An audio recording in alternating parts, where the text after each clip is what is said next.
My name is Amanda Edwards, and you're watching Black History Redefined.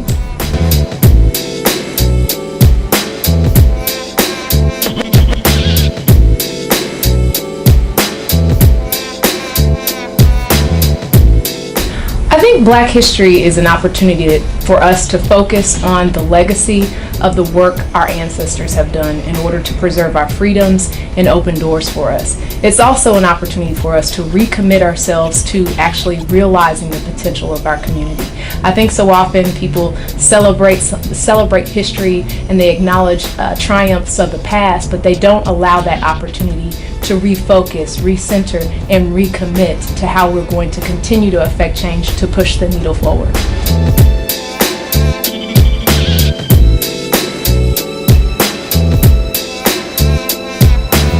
I often think about the answer to that question. When did I actually become interested in service, and when did I commit to it in that way? And I think it really was ingrained in me since childhood. There wasn't a weekend, there wasn't a full week that went by where we weren't doing some type of community service project.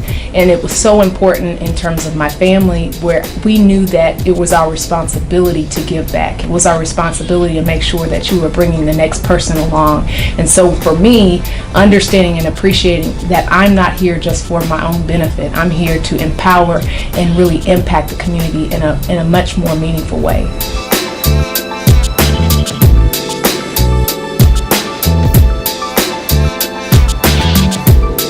There wasn't a defining moment per se, but there was a reaffirmation. When I lived in New Orleans, I moved to New Orleans after Hurricane Katrina.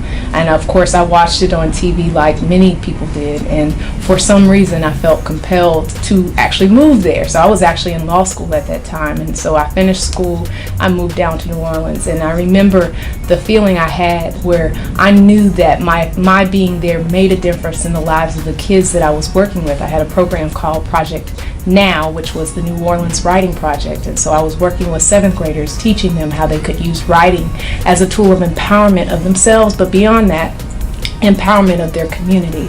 And that was such an impactful experience, just to see the growth with the kids. I probably got more out of it than they did in terms of really understanding what it means to invest in people and the return that you can receive by seeing that growth, seeing that change take place. And so that to me really reaffirmed my interest in really making a difference in the community. So when I came back home to Houston, I said, because I was torn, I thought about staying there. I was having such a rewarding experience, and I said to myself, you're going to have to be just as committed to empowering the community here as you were in New Orleans. And if you decide you want to go back, then fine. But really make a difference here as best you can. And of course, I got here, got involved, and haven't looked back in terms of really committing to making a difference in this community.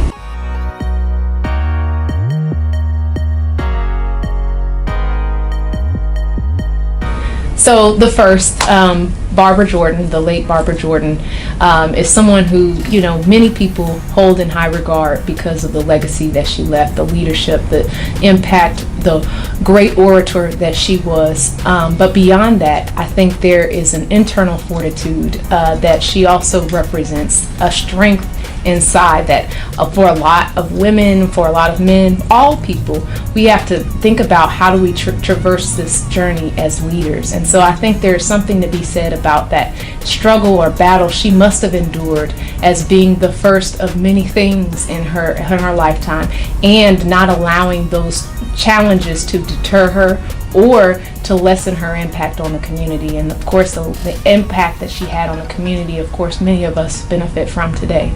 My second person is Oprah Winfrey. Oprah has used her platform in such a profound way and has elevated, not only as she's elevated her in terms of her own platform, she's used it to elevate others, and not just elevate others in a broad sense, in a very specific sense, in terms of empowerment, in terms of really thinking about the human consciousness and what do we do in terms of our soul. And so I think that those are pieces that are very deep, in terms of the questions, the probing questions that she challenges us to think about. And she does it sometimes in an in-your-face way and sometimes in a more subtle sense. And I think that use of that platform, which is so profound, I mean, if Oprah likes a book, the whole world likes the book, but she uses that to try to promote positivity, human growth, humanity, those types of broad themes of empowerment, and I really respect that.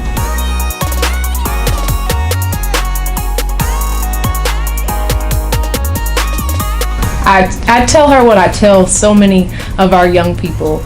Number one, dream big. Do not allow anyone else's limitations of you become limitations you have within yourself.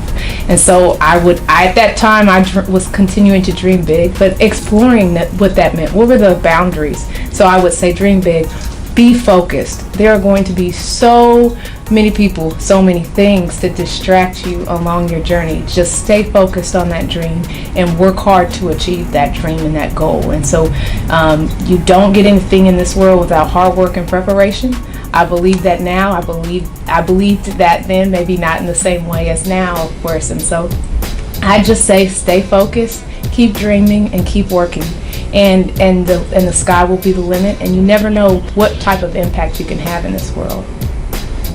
My name is Amanda Edwards, and you're watching Black History Redefined.